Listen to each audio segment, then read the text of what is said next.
So now we are starting with galvanometer. Galvanometer is a device which is used to detect current. Exactly current measure करता है ऐसा नहीं बोल सकते. This is used to detect current. तो ये current detecting device है and the zero of this machine lies at the center. इसका zero कहाँ पर center पर lie करता है. इससे क्या फायदा होगा? If the zero is lying at the center, then it can give a deflection on the left side. It can also give a deflection on the right side. इसका मतलब ये है कि अगर आपने इसको किसी सर्किट से कनेक्ट किया और करंट पास कराने पर अगर ये राइट साइडेड डिफ्लेक्शन दे रहा है तो करंट का डायरेक्शन रिवर्स करने पर it will give a left sided deflection. तो दो चीजें अभी हमने बोला क्या, एक तो ये करंट डिटेक्ट करने के काम आता है, not exactly the value of current, but it is used to detect current, and it also gives what the direction of current. The direction of current भी detect करता है. So if a current is passed through the galvanometer and it gives some deflection, and if the direction of current is reversed through the galvanometer, then the deflection also gets reversed. Simple चीज.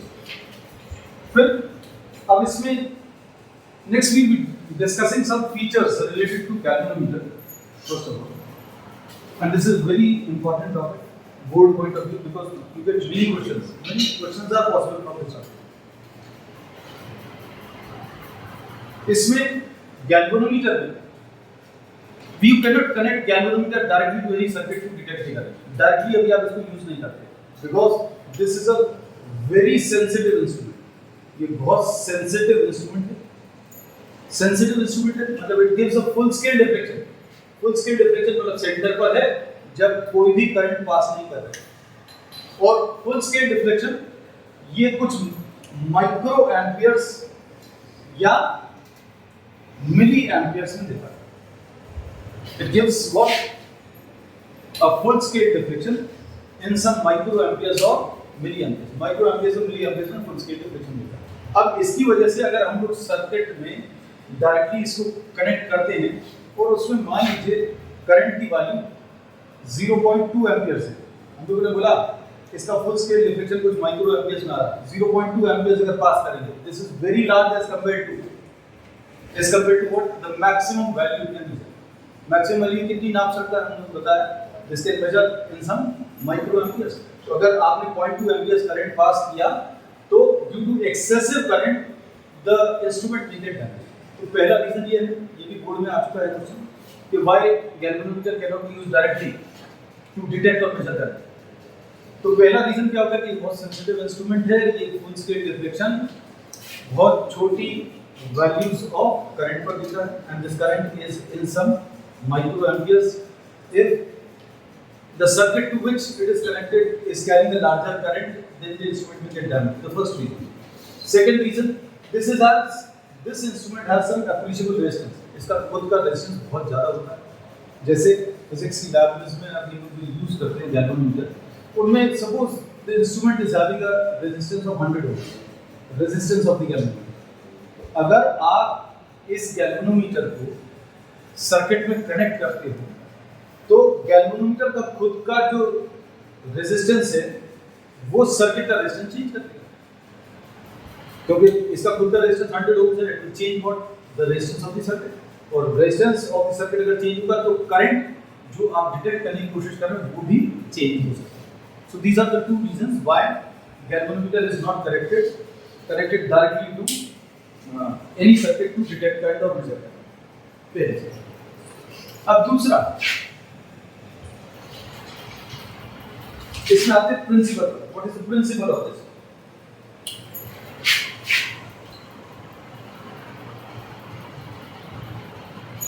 Principle of this galvanometer, it is based on the principle which we have discussed, or it is based on the topic which we have already discussed.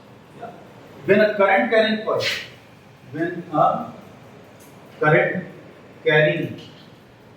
coil is placed in a magnetic field, then torque acting on the coil कितना आ जाएगा, N I A B sine theta.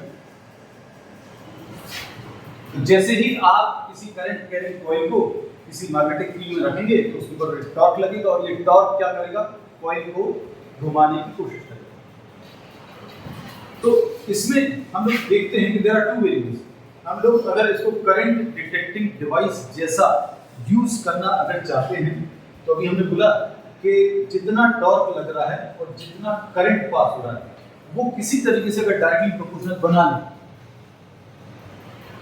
तो क्या हो जाएगा, instrument बन जाएगा जो हमें चाहिए कि भैया ज्यादा करंट पास करेंगे ज्यादा टॉर्क काम करेगा और ज्यादा टॉर्क करेगा मतलब ये ज्यादा घूमेगा मतलब ज्यादा रिफ्लेक्शन आ जाएगा। लेकिन यहाँ पर जैसे ही करंट पास करोगे तो क्या होगा, इसमें टॉर्क आएगा और टॉर्क की वजह से कॉइल घूमेगी और कॉइल घूमेगी तो थीटा भी चेंज होगा मतलब टॉर्क भी चेंज होगा। तो टॉर्क जो है दो वेरिएबल्स के ऊपर डिपेंड करता है।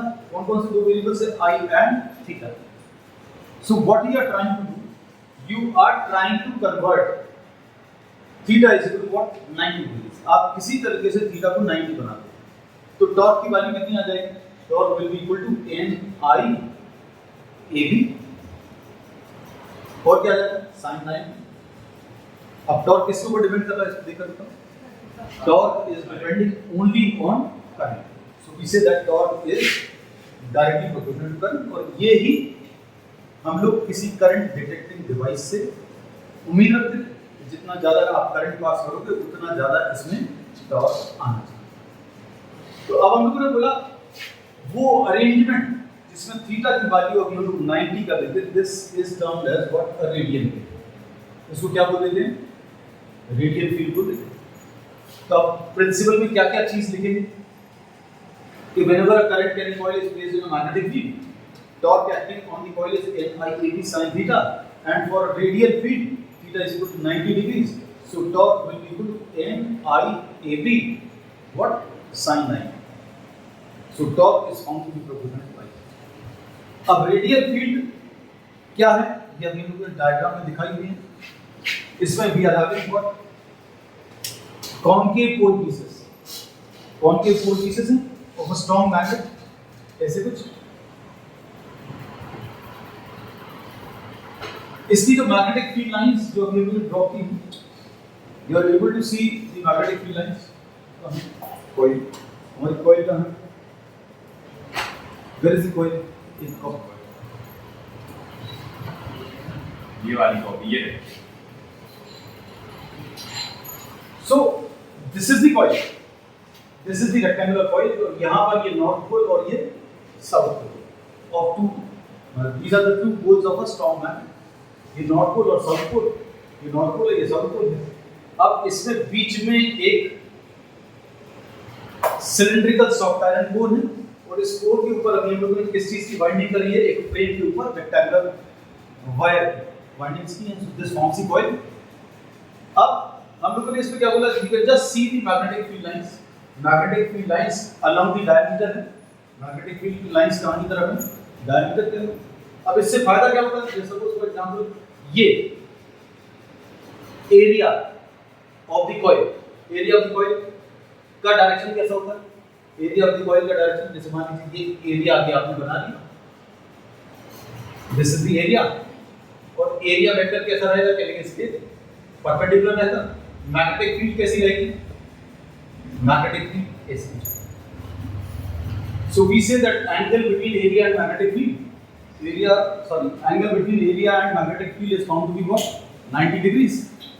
ये किसी भी पोजीशन पर, जैसे मान लीजिए अगर ऐसा कुछ आ गया तो ये कौन सी वाली मैग्नेटिक फील्ड लाइंस, ये मैग्नेटिक फील्ड लाइंस हमेशा प्लेन को टच करती हुई जाएंगी। इस पोजीशन में भी मैग्नेटिक फील्ड लाइंस प्लेन को टच करती हुई जा रही है। अगर ऐसा आ गया ये कॉइल, रेक्टेंगुलर कॉइल घूमकर अगर ऐसा कुछ आ गया तो अब हम बोलेंगे मैग्नेटिक फील्ड लाइंस जो है इस प्लेन को टच करती जाएंगी। और मैग्नेटिक फील्ड लाइंस अगर ऐसी हैं, एरिया का डायरेक्शन कैसा, so this arrangement makes what, the field radial. ये अरेंजमेंट क्या करता है, इस फील्ड को क्या बना देता है, रेडियल बना देता है। और रेडियल फील्ड बनाने में अभी हम बोलेंगे थीटा की वैल्यू कितनी, 90 डिग्री आ जाएगी। तो अब सॉफ्ट आयरन कोर क्यों लेते हैं, ये अभी हम मैग्नेटिज्म में और डिटेल में पढ़ेंगे कि अगर आप सॉफ्ट आयरन यूज करते हैं it increases what the magnetic field. ये सॉफ्ट आयरन का जो सिलिंड्रिकल कोर लिया है, ये सिलिंड्रिकल कोर लिया, उसके ऊपर एक रेक्टेंगुलर फ्रेम में अभी हम लोगों ने क्या लिया है, कॉइल भी है।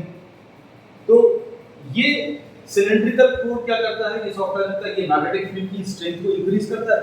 दूसरी चीज, ये मैग्नेटिक फील्ड को रेडियल बनाने में मदद करता है। So there are two advantages.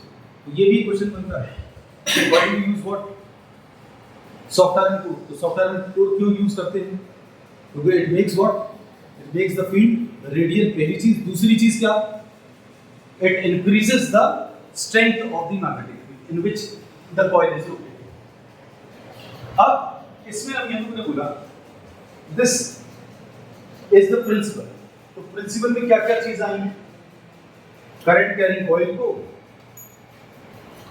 किसी मैग्नेटिक फील्ड में रखेंगे तो टॉर्क की वैल्यू NIAB sin थीटा आएगा। रेडियल फील्ड के लिए थीटा की वैल्यू 90 डिग्रीज है, तो टॉर्क की वैल्यू कितनी आ जाएगी, NIAB। अब इस टॉर्क की वजह से क्या होगा, इस टॉर्क की वजह से ये कॉइल जो है मैग्नेटिक फील्ड में रोटेट करेगी। अगर किसी कॉइल के ऊपर टॉर्क लग रहा है तो रोटेट करेगी, और अगर आपने किसी कॉइल में करंट पास किया तो टॉर्क लगेगा, और टॉर्क की वजह से घूमेगी, मतलब अभी हम क्या बोलेंगे, this will start acting as what, a fan जैसा रोटेट करने लगेगी। लेकिन अभी हम लोगों को इसको घुमाना नहीं, we have to stop this. तो अभी हम लोग क्या करते हैं, इसमें एक अरेंजमेंट लेते हैं, क्या कि इस रेक्टेंगुलर कॉइल में यहाँ पर अभी हम लोग एक हेलिकल स्प्रिंग जैसी ले लेते हैं। आजकल उसकी जगह अभी हम फॉस्फर ब्रॉन्ज की एक स्ट्रिप लेते हैं, एक मेटालिक स्ट्रिप, एक इतनी विड्थ की, जैसे मान लीजिए एक मेटालिक स्ट्रिप ले ली, ऊपर फिक्स कर दिया, इधर भी एक मेटालिक स्ट्रिप ले ली, नीचे फिक्स कर दिया। अब इसकी जगह अभी हम लोग क्या ले सकते हैं, you can take what, helical spring, ऐसी को स्प्रिंग ले ली। जैसे इसमें करंट पास करेंगे तो क्या होगा, करंट पास करने पर क्या आएगा, एक टॉर्क आएगा, और इस टॉर्क की वजह से क्या होगा, ये कॉइल रोटेट करेगी। लेकिन इस कॉइल को जैसे ही अभी हम लोग रोटेट करेंगे तो इससे अटैच क्या है, स्प्रिंग है और फॉस्फर ब्रॉन्ज की स्ट्रिप है। तो जैसे ये रोटेट करेगी तो डिस्टॉर्शन आएगा। किसमें डिस्टॉर्शन आएगा, जो स्प्रिंग है उसमें, या फिर फॉस्फर ब्रॉन्ज की जो स्ट्रिप है उसमें।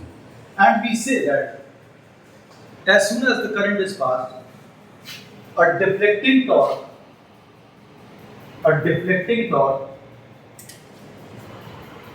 NIAB एक्शन, इसके ऊपर क्या काम करेगा, एक टॉर्क काम करेगा, और ये टॉर्क इसको घुमाने की कोशिश करेगा।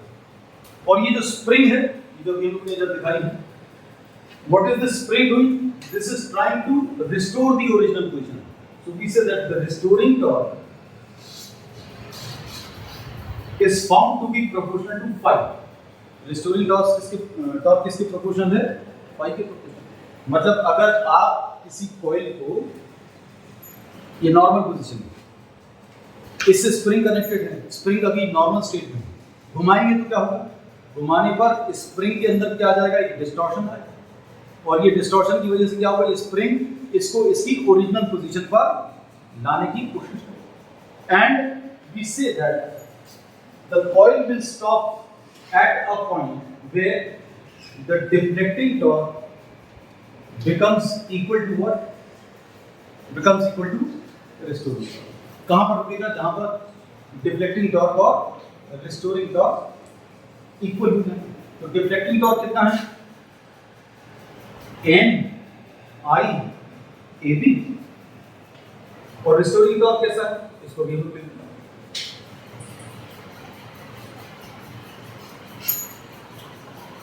This is the torsional constant. You've written this as C, I think. C ही लिखा है, और we have written this as A, I think. C. So we say that restoring torque will be equal to C into phi. Deflecting torque NIAB, और restoring torque कितना, C into phi. और इससे current क्या बन जाएगा,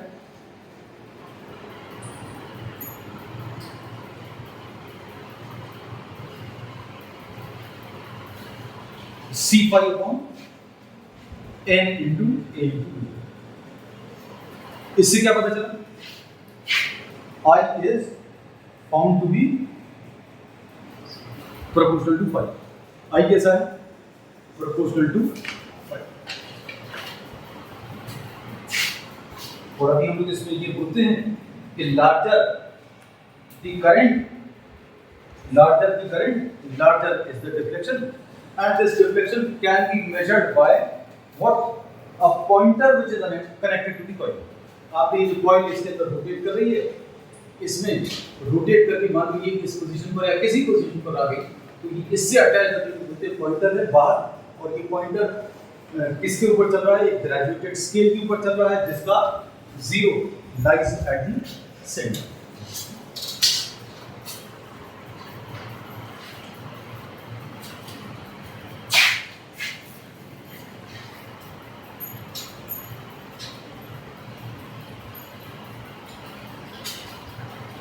अब इसमें और जो टॉपिक्स इसमें बनते हैं, y is equal to NAB upon C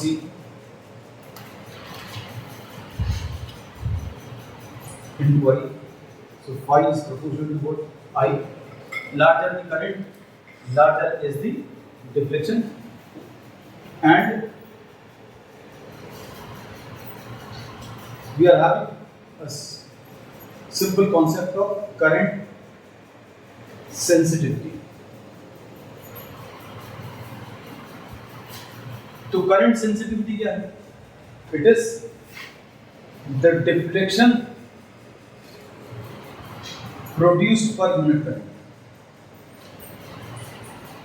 sensitive instrument किसको बोलेंगे? अच्छे ध्यान से समझना इसको, just have a look on this. इसको सेंसिटिव इंस्ट्रूमेंट कब बोलेंगे? जब बहुत कम करंट पर कैसा आना चाहिए? बहुत ज्यादा deflection. So a current sensitive instrument will be the one in which a small amount of current generates what? A large amount of deflection in the pointer.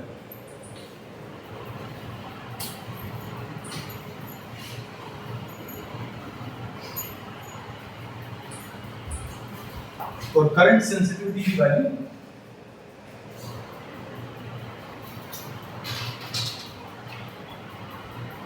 will be equal to what? Phi upon I. और phi upon I क्या आ जाएगा?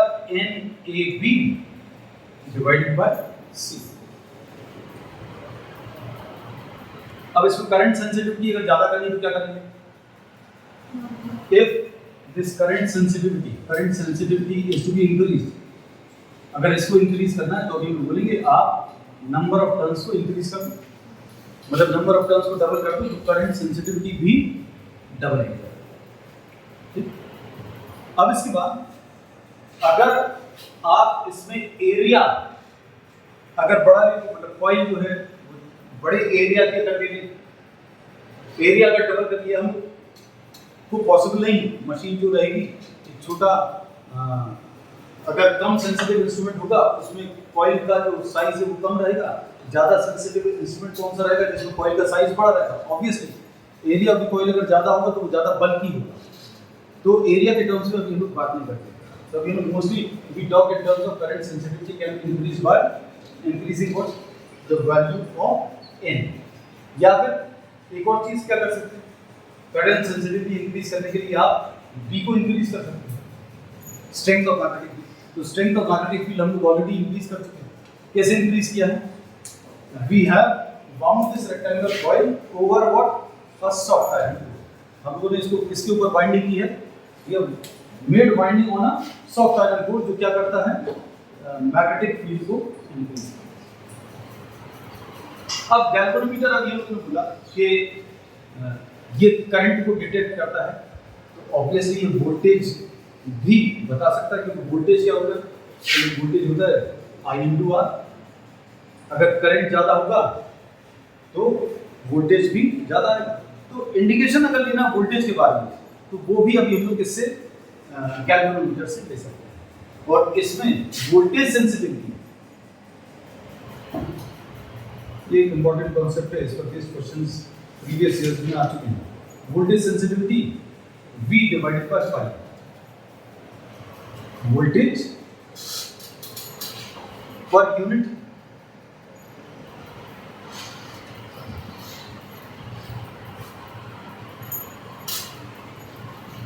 deflection per unit voltage. Voltage sensitive instrument कौन सा रहेगा? Voltmeter. जिसमें कम voltage पे क्या ज्यादा डिफ्लेक्शन हो जाए. तो voltage sensitivity is equal to what? Pi upon V. V को भी हम लोग क्या लिखेंगे? Pi into R. और पाई अपॉन आई की वैल्यू होगी हम लोग मालूम. पाई अपॉन आई की वैल्यू कितनी है? NV upon C. N A V C into R. इसमें भी वोल्टेज सेंसिटिविटी किसके ऊपर डिपेंड कर रही है? नंबर ऑफ टर्न्स के ऊपर डिपेंड कर रही है. ऐसा लगता है कि नंबर ऑफ टर्न्स को अगर डबल करें, ये बोर्ड बिल्कुल ऐसा आ चुका है कि अगर आप नंबर ऑफ टर्न्स को डबल करो तो वोल्टेज सेंसिटिविटी डबल हो जाती है. This is not. Number of turns को अगर आप डबल करोगे, मान लो 500 टर्न्स थे, आपने 1000 टर्न्स लेंगे, what will happen? The length of the coil will increase and resistance is what? Directly proportional to L. तो नंबर ऑफ टर्न्स को इंक्रीज करने पर रेजिस्टेंस भी इंक्रीज हो जाएगा. N अगर डबल कर दिया तो R भी डबल हो जाएगा. और इसमें अभी हम बोलेंगे बट वोल्टेज सेंसिटिविटी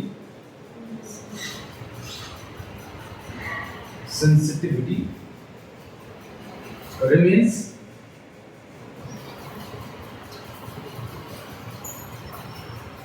तो ये क्वेश्चन ऐसा आया होता है क्या कि if number of turns is doubled then current sensitivity doubles but not necessarily voltage sensitivity doubles. Reason क्या है? वोल्टेज सेंसिटिविटी डबल नहीं होगी. क्यों नहीं होगी? क्योंकि अगर आप नंबर ऑफ टर्न्स को डबल करोगे तो रेजिस्टेंस भी डबल हो जाएगा. रेजिस्टेंस क्यों डबल हो जाएगा? क्योंकि लेंथ ऑफ द कॉइल भी इंक्रीज होगा. This is clear.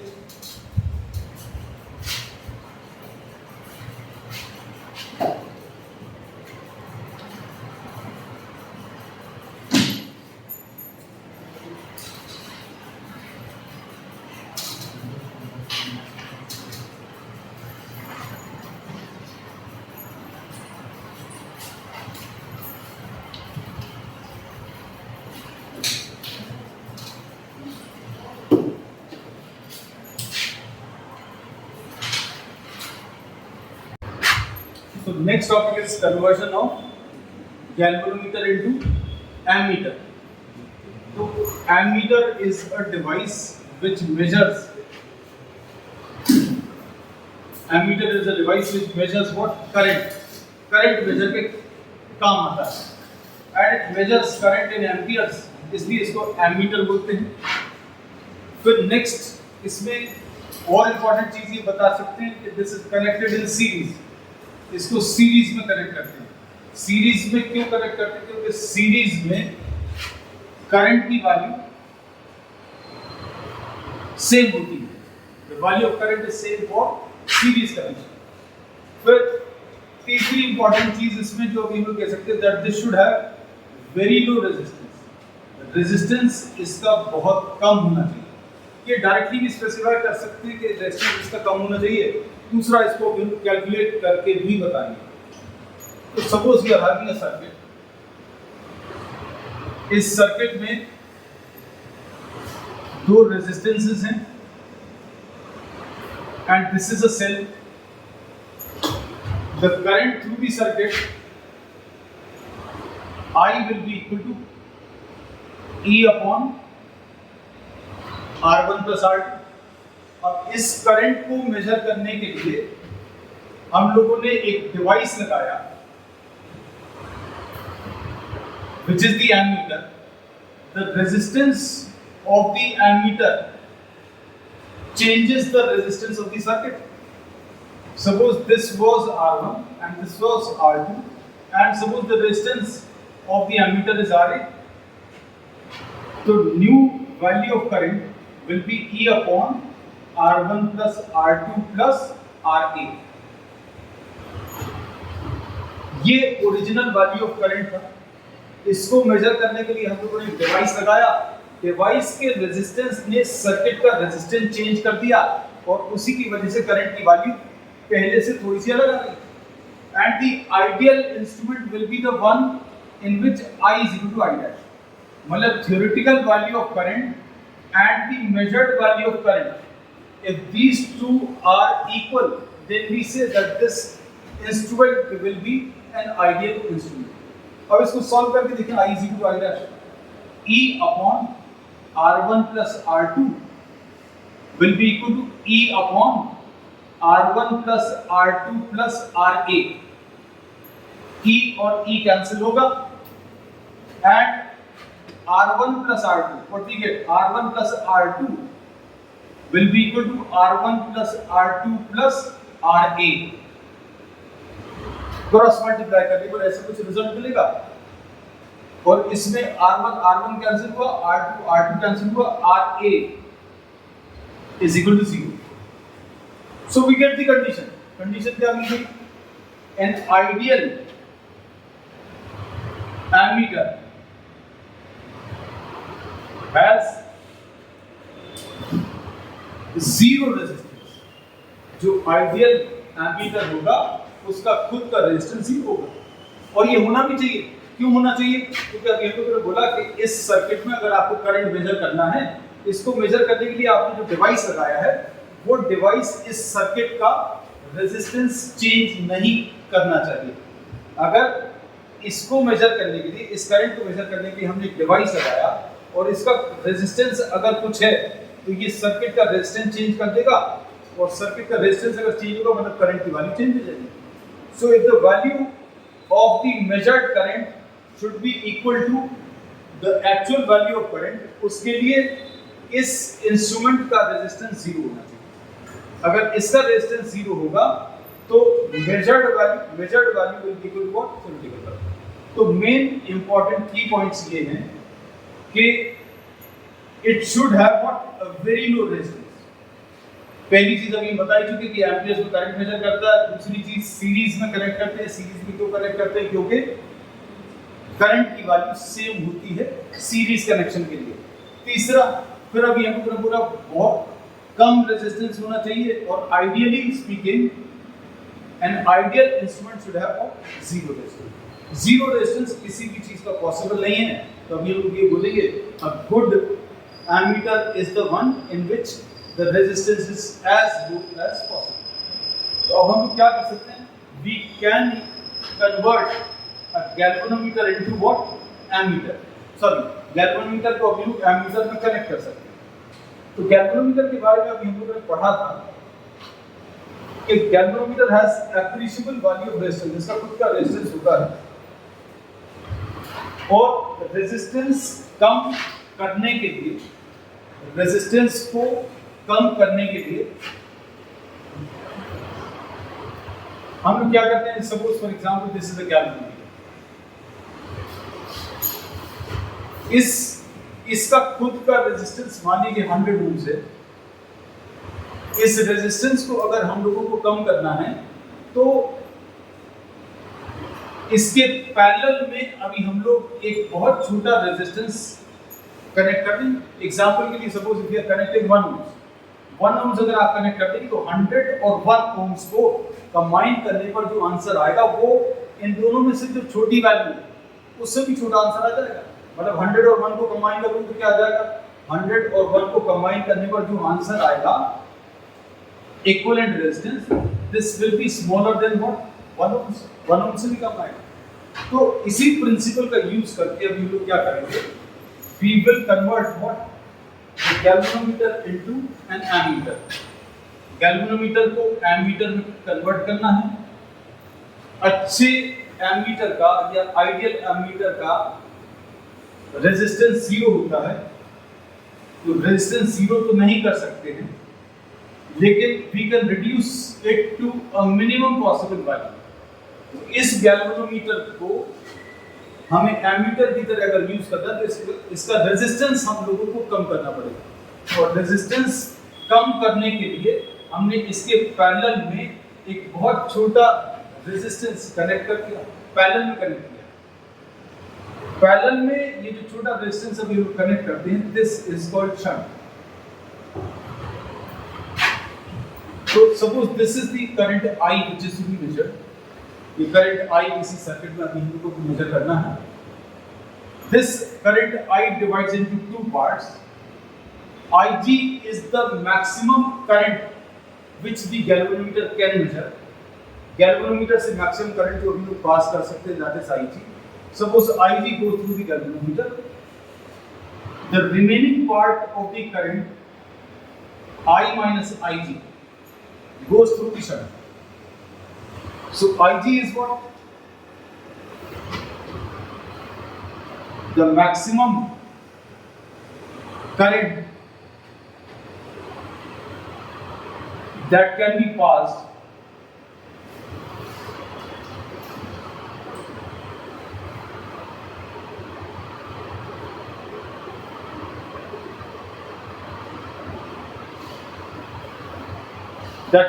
through the galvanometer. Now applying the Kirchhoff's law. Kirchhoff's law अगर हम लोग अप्लाई करें तो minus Ig into Rg, minus Ig into Rg. Rg is what? The resistance of the galvanometer. अब इस वाले में अगर अभी हम लोग वोल्टेज ड्रॉप लिखेंगे तो ये कितना आ जाएगा? Plus I minus Ig into S. This is equal to 0. If you are traveling in the direction of current तो माइनस आता है, if you are traveling opposite to the direction of current तो प्लस साइन आता है, और इससे I minus Ig into S will be equal to Ig into Rg, and S will be equal to Ig into Rg upon what? I minus Ig. So this gives you the value of shunt which is to be connected. Shunt क्या है? एक parallel or very small resistance which is connected in parallel to the galvanometer coil. Galvanometer के parallel में जो आपने एक छोटा resistance connect किया है, उसकी value कितनी है? Ig into Rg upon I minus Ig. And the trick while solving the problems, in most of the problems, बहुत सारे problems में ये चीज काम करेगी कि Ig is found to be very small as compared to I. ये Ig की वैल्यू बहुत कम होगी as compared to what I. जब आप इसको सॉल्व कर रहे होंगे तो आप कैलकुलेशंस के समय में आप Ig को नेगलेक्ट कर सकते हैं। बहुत सारे प्रॉब्लम्स में काम कर जाता है। ऐसे प्रॉब्लम्स में जैसे सपोज I की वैल्यू 0.1 एम्पियर या 1 एम्पियर है, ठीक है, 0.1 एम्पियर है या 1 एम्पियर है, और Ig की वैल्यू सपोज 0.002 एम्पियर से, तो I माइनस Ig की वैल्यू उतनी ही आ जाएगी। 0.1 में से 0.002 अगर आप माइनस भी करेंगे तो भी आंसर जो आएगा that will be very nearly equal to I. So in most of the problem this tricks work कि अगर आपको वैल्यू Ig की बहुत कम दी हुई है और I की वैल्यू ज्यादा है तो आप कैलकुलेशंस के समय Ig को डिनोमिनेटर में से निकाल सकते हैं, न्यूमरेटर में से नहीं करना है, ध्यान रखना। अब एडवांटेज ऑफ द शंट क्या है? शंट का एडवांटेज क्या है? शंट का एडवांटेज ये है कि it converts the galvanometer into what? ये गैल्वेनोमीटर को किसमें? एमीटर में कन्वर्ट कर देता है। और दूसरा advantage, it prevents damage to the galvanometer coil. अब हम लोग बोलते हैं एक्सेसिव करंट अगर गैल्वेनोमीटर में से पास होगा तो the coil of the galvanometer will get damage. इसलिए भी हम कहते हैं एक बहुत छोटा रेजिस्टेंस पैरेलल में अगर कनेक्ट करेंगे, major portion of this current will pass through the shunt. इसका रेजिस्टेंस बहुत कम है, इसका रेजिस्टेंस ज्यादा है। करंट कौन सा वाला रास्ता चुनेगा जहां पर रेजिस्टेंस की वैल्यू बहुत कम है? So major portion of the current will pass through the shunt. और तीसरा वाला इसका एडवांटेज ये है कि the range of the instrument gets increased. Range increase हो गई मतलब क्या है? अभी तक हम लोग अगर बहुत छोटी वैल्यू ऑफ करंट अगर पास कर सकते थे गैल्वेनोमीटर में से, शंट कनेक्ट करने के बाद आप ज्यादा वैल्यू ऑफ करंट को पास कर सकते। जैसे अभी तक क्या था, 0.002 एम्पियर्स आप पास कर पा रहे थे गैल्वेनोमीटर से। 0.1 एम्पियर अगर आप डायरेक्टली पास करते तो गैल्वेनोमीटर डैमेज हो सकता था। लेकिन अब हम लोगों ने क्या बोला, अगर आपने ये शंट कनेक्ट कर दिया, शंट कनेक्ट करने की वजह से अब इस गैल्वेनोमीटर में से हम लोग कितना ज्यादा वैल्यू ऑफ करंट को पास कर सकते हैं। तो range of the instrument also gets increased. Now the next topic is conversion of galvanometer into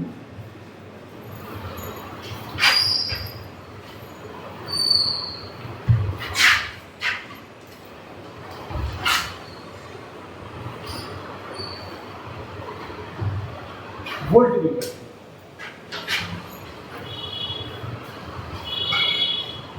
आवाज आ रही है इधर अच्छे से?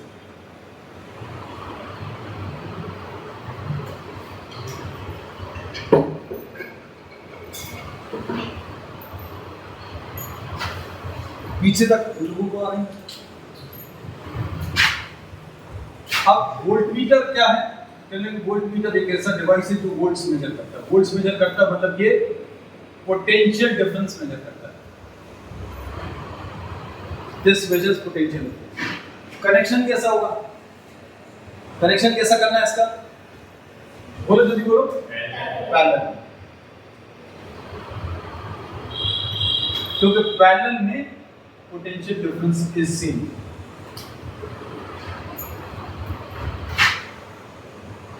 अब voltmeter has very large resistance।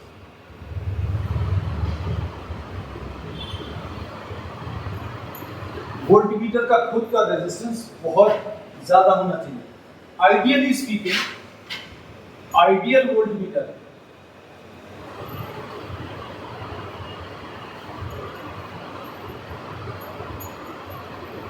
has infinite resistance।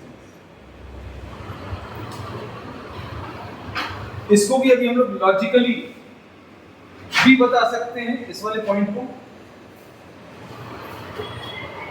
और कैलकुलेशन वाइज भी अभी हम लोग बता सकते हैं। बिल्कुल वैसे ही अभी हम लोग लेने वाले हैं। Suppose this is the circuit।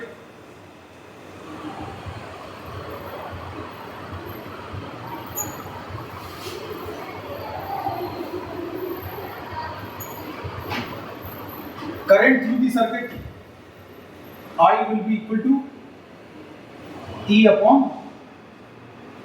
R1 plus R2। Current through the circuit ऐसा कुछ आ जाएगा। पोटेंशियल डिफरेंस V2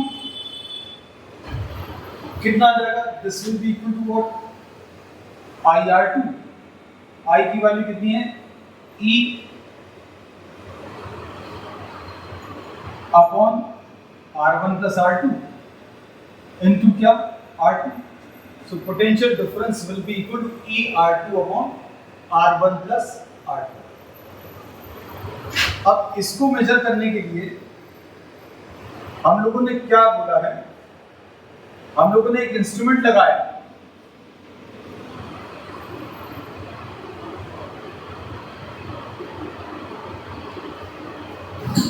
और ये इंस्ट्रूमेंट अभी हम लोग कैसा लगाएंगे? पैरेलल में लगाएंगे। क्योंकि पैरेलल कनेक्शन में क्या चीज सेम रहेगी? पैरेलल कनेक्शन में पोटेंशियल डिफरेंस की वैल्यू सेम होती है। So we are connecting this in parallel. Logically अगर अभी हम लोग इसमें बताएं तो इसके through suppose 10 amperes current pass होगा सर्किट। अब यहां पर जैसे ही इसको कनेक्ट करेंगे तो क्या होगा? करंट की वैल्यू चेंज हो जाएगी। करंट की वैल्यू कैसे चेंज होगी अभी हम बोलेंगे। Some part of the current will go through the voltmeter. इस सर्किट के करंट का कुछ हिस्सा कौन कंज्यूम करेगा? वोल्टमीटर। इसमें से कुछ करंट इसमें चला जाएगा। आइडियल वोल्टमीटर कौन सा रहेगा? आइडियल वोल्टमीटर ऐसा रहेगा जो इस मेन सर्किट में से कितना करंट ले लेगा, के लिए 0 एम्पियर। इसमें अभी हम लोगों ने बोला 10 एम्पियर आ रहा है, इसमें से 0 एम्पियर इसमें चला गया, अभी भी इसके थ्रू कितना फ्लो करेगा, 10 एम्पियर फ्लो करेगा। अब इसमें 0 एम्पियर कब जा सकता है, इसमें बहुत कम करंट कब जा सकता है, जब इसका रेजिस्टेंस बहुत ज्यादा। सो if the resistance of this is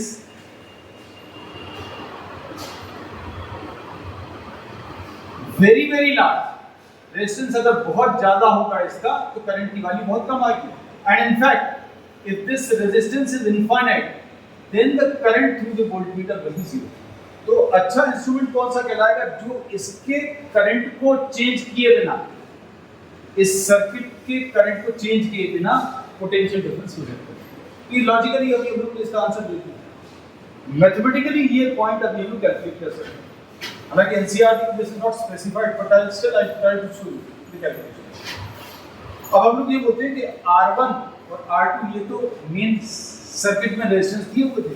suppose the resistance of the voltmeter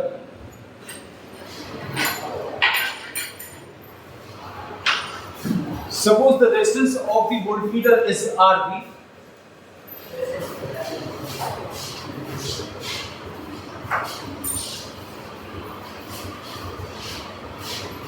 R2 और RV को अगर आप कंबाइन करें तो ये R2 डैश आ जाएगा। R2 and RV these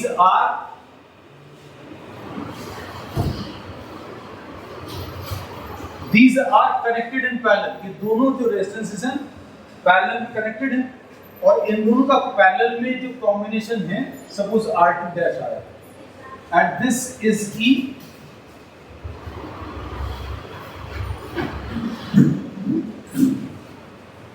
So current through the circuit I will be equal to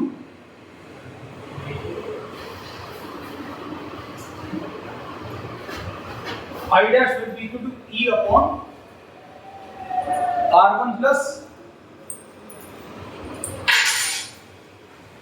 R2 dash। ये वाला पोर्शन ड्रॉ कर देंगे।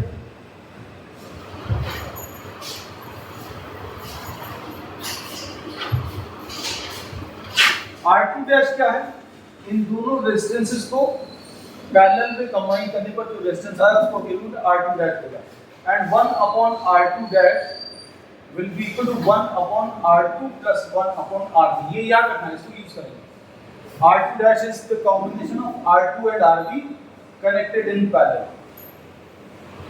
अब इन दोनों को पैरेलल में कंबाइन करने पर R2 dash आया, R2 dash आने पर करंट की वैल्यू कितनी आ गई, अब पोटेंशियल डिफरेंस कितना आ जाएगा, V2 dash। So V2 dash will be equal to I dash into R2 dash। I dash की वैल्यू कितनी है, E upon R1 plus R2 dash। I dash की वैल्यू है into R2 dash। अब ये थ्योरेटिकल वैल्यू है पोटेंशियल डिफरेंस की, और ये क्या है, मेजर्ड वैल्यू। आइडियल इंस्ट्रूमेंट कौन सा रहेगा जिसमें थ्योरेटिकल वैल्यू और मेजर्ड वैल्यू दोनों सेम आ जाए, V2 और V2 डैश इक्वल आ जाए। V2 की वैल्यू कितनी है, E into R2 upon R1 plus R2 is equal to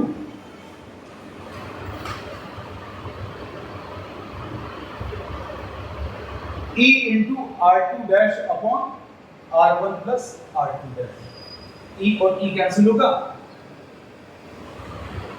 और क्या मिलेगा, R1 into R2 cross multiply करो, R1 into R2 plus R2 into R2 dash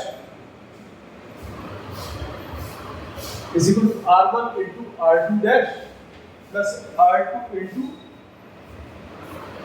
R2 dash।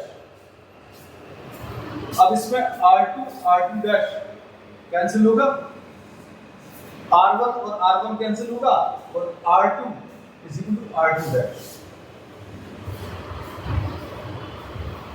R2 और R2 डैश जो है सेम आ जाए, और R2 और R2 डैश अगर सेम आ गए मतलब 1 अपॉन RV की वैल्यू कितनी 0 आ गई, मतलब resistance of voltmeter should be equal to what infinite. 1 को इंफिनिटी से डिवाइड करने पर ही आंसर 0 आएगा। तो अब हम लोगों ने इसमें ये बोला जो फाइनल रिलेशन मिला R2 R2 dash, R2 R2 dash, मतलब इन दोनों को कंबाइन करने पर जो आंसर आया था वो R2 डैश था। किस किस को कंबाइन करने पर R2 और RP, और R2 डैश किसके बराबर है R2 के बराबर। तो इनका कहने का मतलब ये है कि रेजिस्टेंस चेंज नहीं होना चाहिए। रेजिस्टेंस कब चेंज नहीं होगा, जब resistance of the voltmeter is what infinite। तो infinite resistance अभी हम लोग बोलेंगे, ये प्रैक्टिकली किसी इंस्ट्रूमेंट में पॉसिबल नहीं है, but we can make the resistance as large as possible. अभी हम लोग इसको ज़्यादा से ज़्यादा करने की कोशिश करेंगे। अब इसमें टॉपिक जो अभी हम लोग ले रहे हैं ये पार्ट जो है एनसीईआरटी में नहीं है, but still we have discussed this in detail, ये कॉन्सेप्चुअली क्लियर रहे। अब कन्वर्जन ऑफ, इस पर बेस्ड 12th में प्रैक्टिकल भी है, conversion of galvanometer into voltmeter.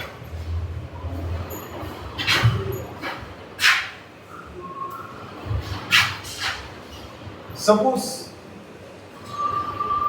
this is the resistance across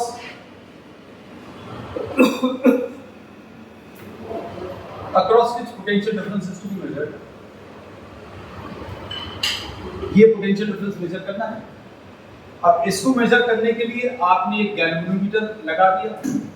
galvanometer का खुद का रेजिस्टेंस अभी जैसे हमने पिछले एग्जांपल में लिया था 100 ओम्स 100-150 के आसपास, लेकिन आइडियल वोल्टमीटर में अगर इसको कन्वर्ट करना then you have to connect a very large resistance in series, क्योंकि resistance ideal voltmeter has infinite resistance,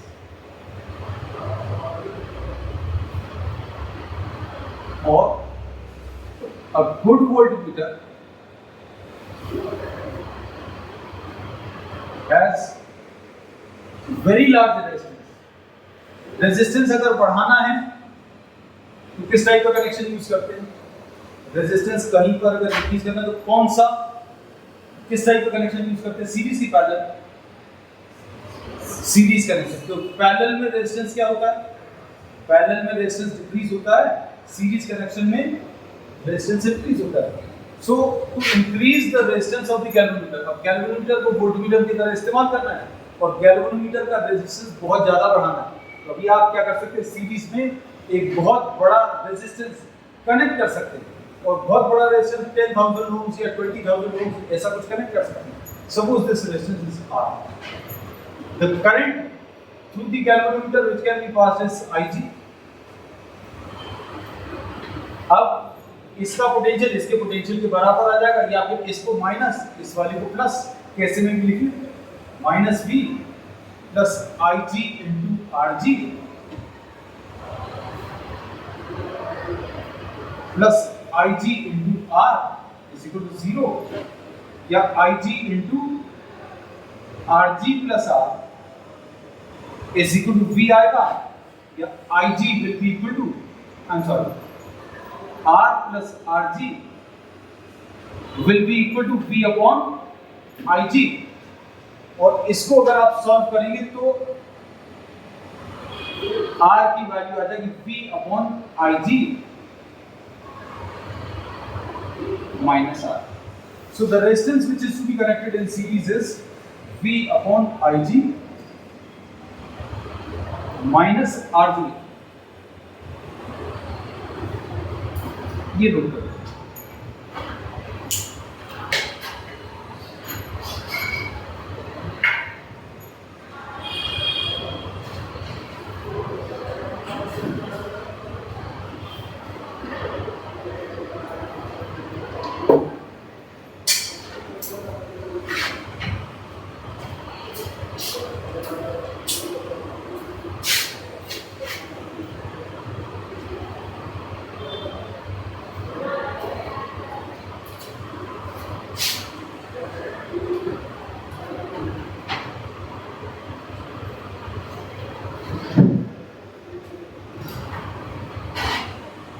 next topic,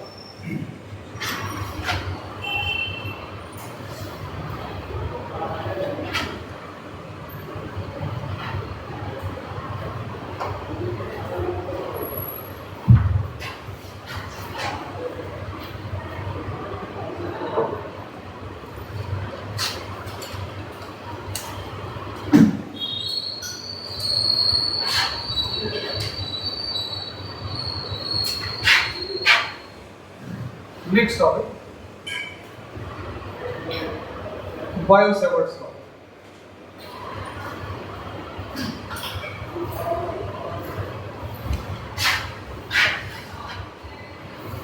bio-Savart's law, अब ये हम लोग बोलते हैं this is the second part. हमने बोला था इस चैप्टर में दो पार्ट्स जैसा डिस्कस करेंगे। पहले पार्ट में अभी हम लोगों ने क्या पढ़ा, force acting on a moving charge F is equal to Q0 V cross P, ये पढ़ा, और इसके बेसिस पर motion of a charge in a magnetic field ये पढ़ा। फिर इसी के बेसिस पर वेलोसिटी सिलेक्टर पढ़ा, और इसी के बेसिस पर अभी हम लोगों ने F is equal to force acting on a current carrying conductor ये पढ़ा, और इसकी बेसिस पर torque acting on a current carrying loop पढ़ा व्हिच इज M क्रॉस B, और इसकी बेसिस पर अभी हम लोगों ने गैल्वेनोमीटर पढ़ा, और इसी से रिलेटेड हम लोगों ने क्या वोल्टमीटर एंड एमीटर ये स्टडी किया।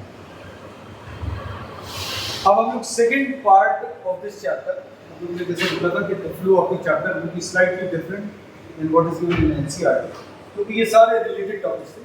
इनमें मैग्नेटिक फील्ड का यूज तो किया है, लेकिन मैग्नेटिक फील्ड कैसे जनरेट हुई ये अभी हम लोगों ने नहीं पढ़ा था, कि हर करंट कैरिंग कंडक्टर या हर करंट कैरिंग एलिमेंट या configuration generates a magnetic field. This we have studied in 10th class also. Oersted experiment अभी हम लोगों ने पढ़ा था। अब मैग्नेटिक फील्ड जनरेट होती है किससे, इलेक्ट्रिक करंट से। अब कितनी मैग्नेटिक फील्ड जनरेट होती है किस कॉन्फ़िगरेशन से, ये अब हम लोग इसमें बायो-सेवर्ट्स लॉ में पढ़ेंगे। तो बायो-सेवर्ट्स लॉ में अभी हम लोग जो पढ़ने वाले हैं,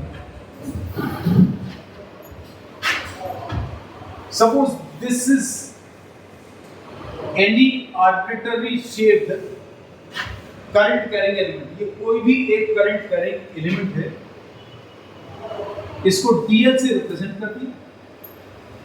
इस टॉपिक में अभी लोग देखते हैं करंट को कई जगह डायरेक्शन असाइन करने की जरूरत पड़ती है, वेक्टर जैसा ट्रीट करने की। Current since this is scalar quantity, तो अब ये लोग करंट से जुड़ा हुआ एक एलिमेंट ले लेते हैं DL, and we write this is IDL। एक छोटा सा करंट कैरिंग एलिमेंट ये अपने आसपास एक मैग्नेटिक फील्ड जनरेट करेगा। करंट कैरिंग एलिमेंट अपने आसपास के सभी पॉइंट्स पर एक मैग्नेटिक फील्ड जनरेट करेगा। कितनी मैग्नेटिक फील्ड होगी ये अब हम इसमें डिस्कस करेंगे। Suppose this is the small current carrying element and this is the point P at which magnetic field is to be found out. ये छोटा करंट कैरिंग एलिमेंट है, इसके कारण P पॉइंट पर मैग्नेटिक फील्ड बतानी है, और जिस पॉइंट पर भी मैग्नेटिक फील्ड बतानी है आप इस छोटे से करंट कैरिंग एलिमेंट को ज्वाइन कर दो इस पॉइंट P से, and this vector is named as R। इसको R नाम दे दीजिए। Angle between DL and R is named as theta.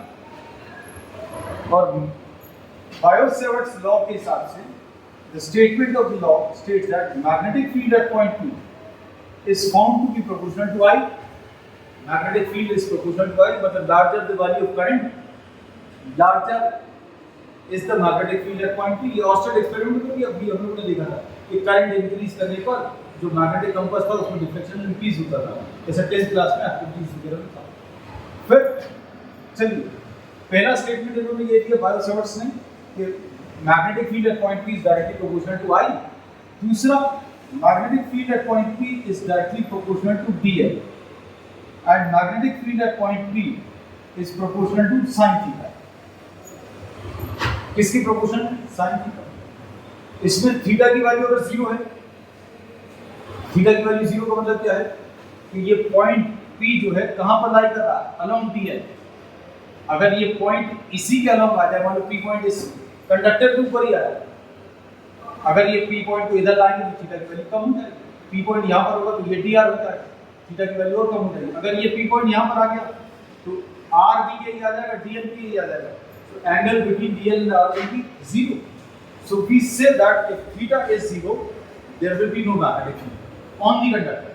On the conductor, magnetic field will be 0. And magnetic field at point P, this will be inversely proportional to r square. ये भी अभी inverse square law जैसा ही है, जैसा कि हम लोग electricity में देखा, ग्रेविटेशन में भी देखा कि the field is inversely proportional to what? R square. And combining all these, magnetic field at point P is found to be proportional to I dl sin theta divided by R square.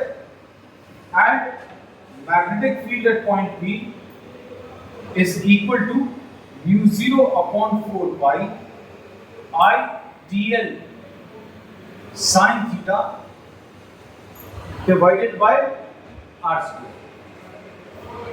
तो ये proportional sign अगर अभी हम घटा दें तो ये mu 0 upon 4 pi आ जाएगा, and mu 0 is what? This is termed as permeability of free space.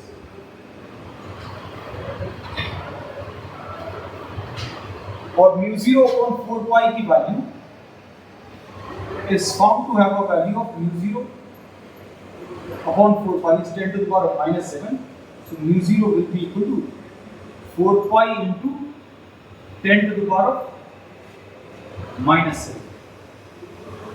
Units अगर बतानी है तो यूनिट्स बता सकते हैं। This is measured in magnetic field, किसे मेजर करते हैं?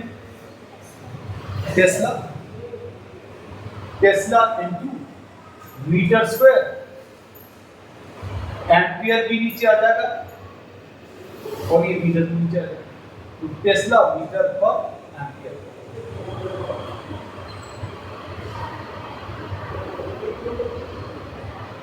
mu 0 upon 4 pi की यूनिट्स, तो mu 0 upon 4 pi is, या mu 0 की वैल्यू अगर बोले 4 pi into 10 to the power of minus 7 tesla metre per ampere. Note कर लीजिए।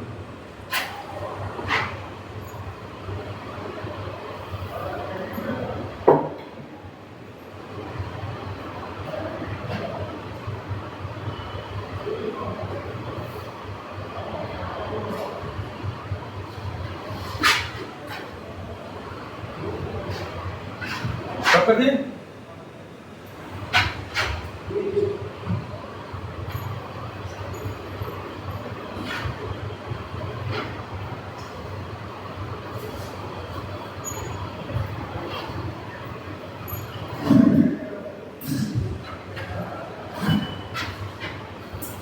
अब इसका डायमेंशनल फार्मूला भी हम लिख सकते हैं। Magnetic field at point P,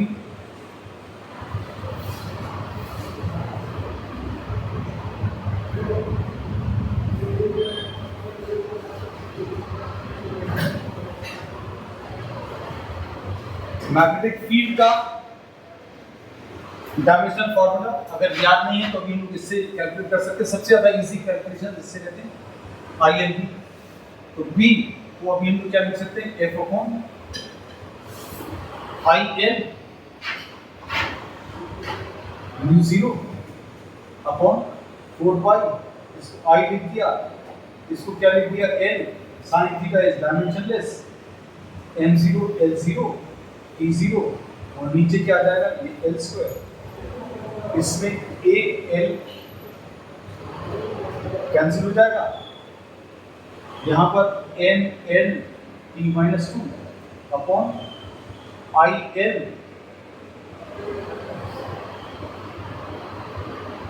into L ऊपर चला जाएगा, नीचे इधर ये I आ जाएगा, ये L0 T0. So you can calculate what the dimensional formula for mu0/4 pi. L और L को कैंसिल कर लेना, यहाँ पर I² आ जाएगा.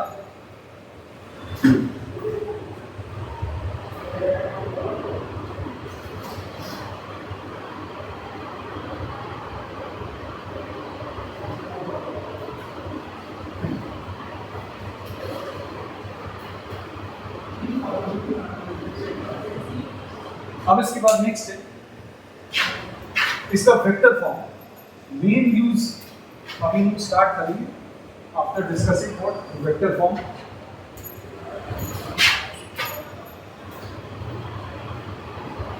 dVp will be mu0/4 pi I dl into r into sin theta upon r3. क्या किया step में? What have you done? R से ऊपर नीचे मल्टीप्लाई कर दिया. R से ऊपर नीचे मल्टीप्लाई करने पर ये कितना आ जाएगा? mu0/4 pi. This can be written as I dl cross R upon R cube. This is magnetic field at point P. So this gives you the vector form. और इस वेक्टर फॉर्म में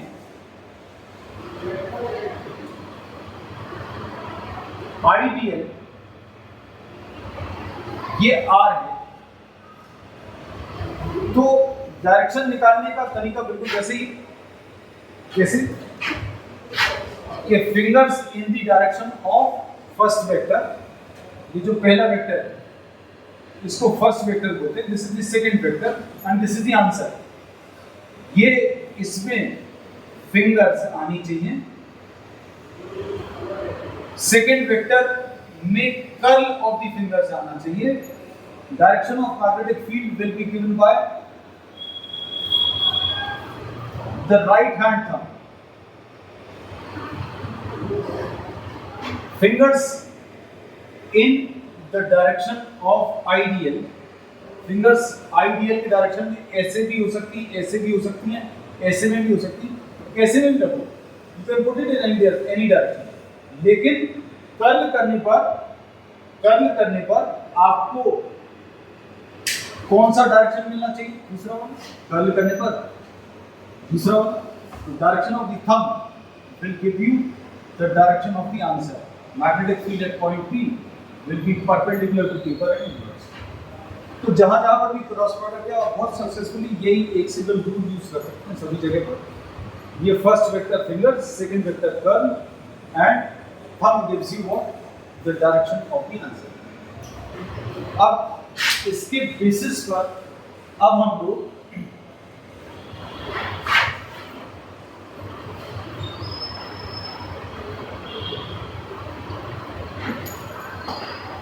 next topic ले रहे हैं.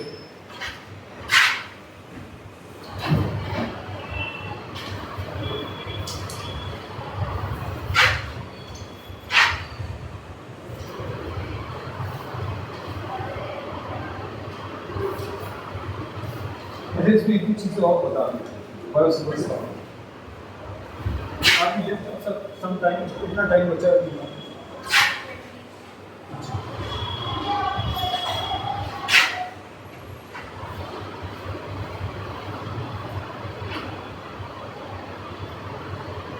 बायोसिवर्स law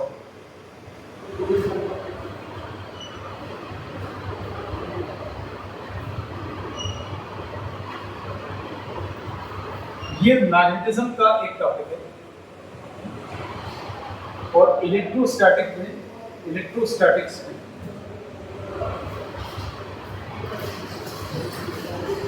electric field या Coulomb's law,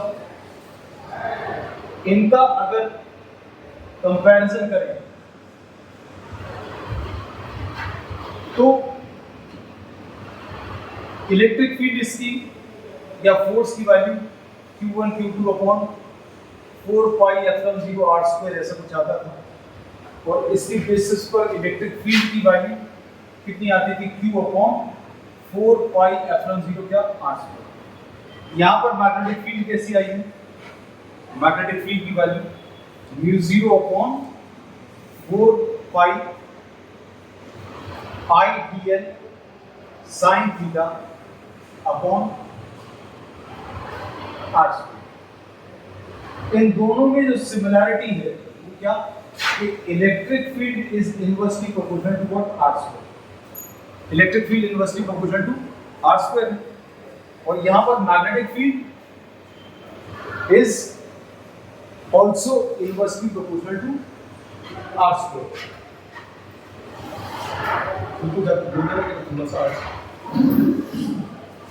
Magnetic field is also inversely proportional to what, r square.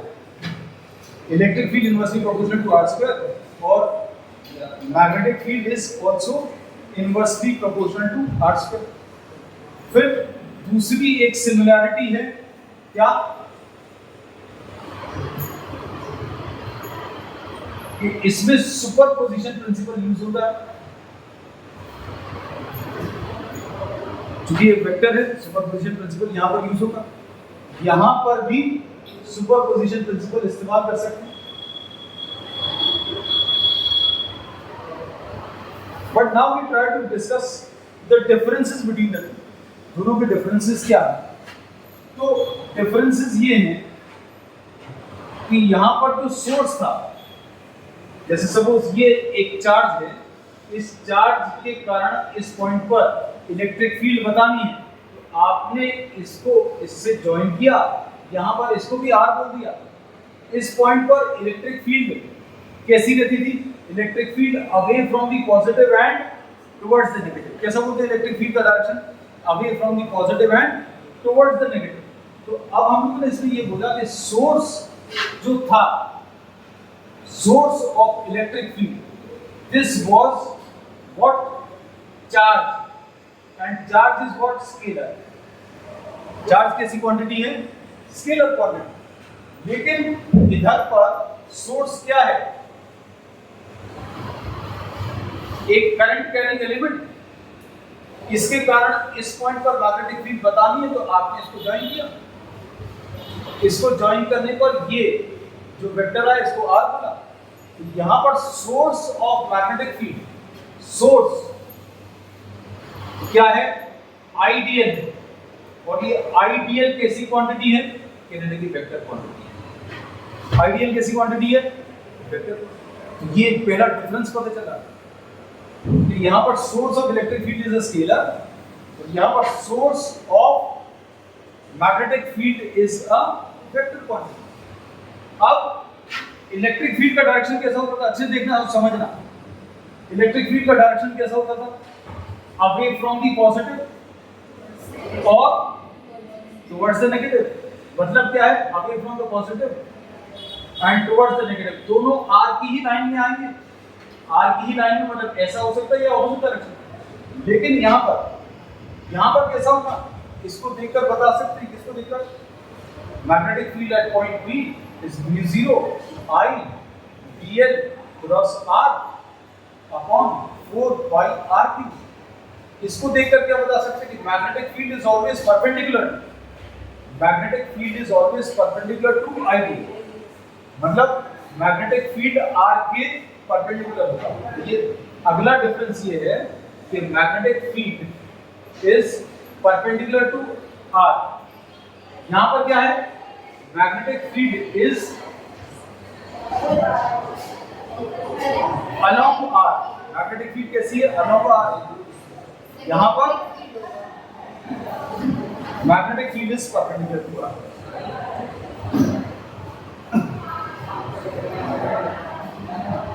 अब इतना note करूं आगे।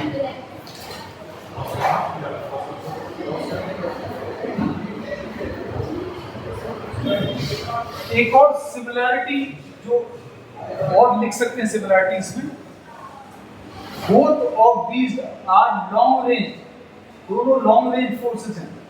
इलेक्ट्रिक फोर्स भी लॉन्ग रेंज फोर्स है,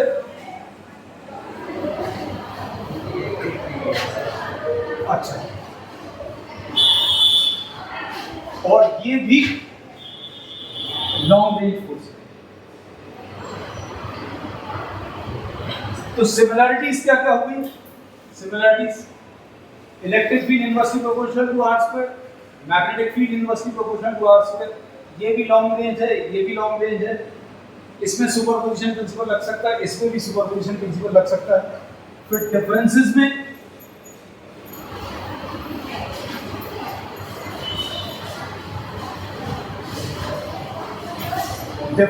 में क्या क्या आ जाएगा? डिफरेंसेस में ये इसका सोर्स Q है जो स्केलर है, इसमें सोर्स आइडियल है जो क्या है? वेक्टर है. इलेक्ट्रिक फील्ड अलोंग R है, magnetic field is perpendicular to R. इसमें ये थीटा इंडिपेंडेंट है, मतलब थीटा के ऊपर डिपेंड नहीं करता. ये थीटा डिपेंडेंट,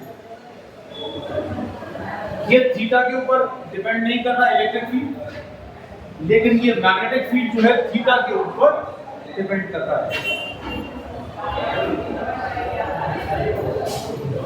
और फाइनली जो इनका जो कनेक्टिंग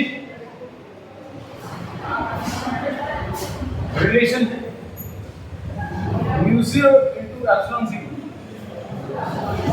इसकी वैल्यू अगर अभी हम लोग निकालेंगे, म्यू 0 की वैल्यू कितनी है? Mu 0 is 4 pi into 10 to the power minus 7. Epsilon 0 को अभी हम लोग ऐसा लिख लेते हैं 1 upon एप्सिलॉन 0. 4 pi से ऊपर नीचे मल्टीप्लाई करें, ये 4 pi और 4 pi कैंसिल होगा, और 10 to the power minus 7 और 1 upon 4 pi एप्सिलॉन 0 को क्या लिख लें? 9 into 10 to the power 9. इसको अगर नीचे ट्रांसफर करें तो ये आ जाएगा 1 upon 9 into 10 to the power 16. And this will be what? Square of speed of light. So the connecting relationship between the two topics is mu 0 epsilon 0 is 1 upon c square, or c is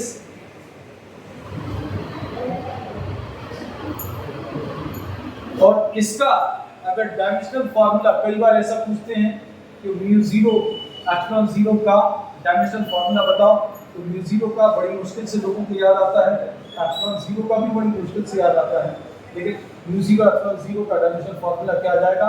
1 upon c square मतलब 8t minus 1 का whole square. अब आज के लिए continue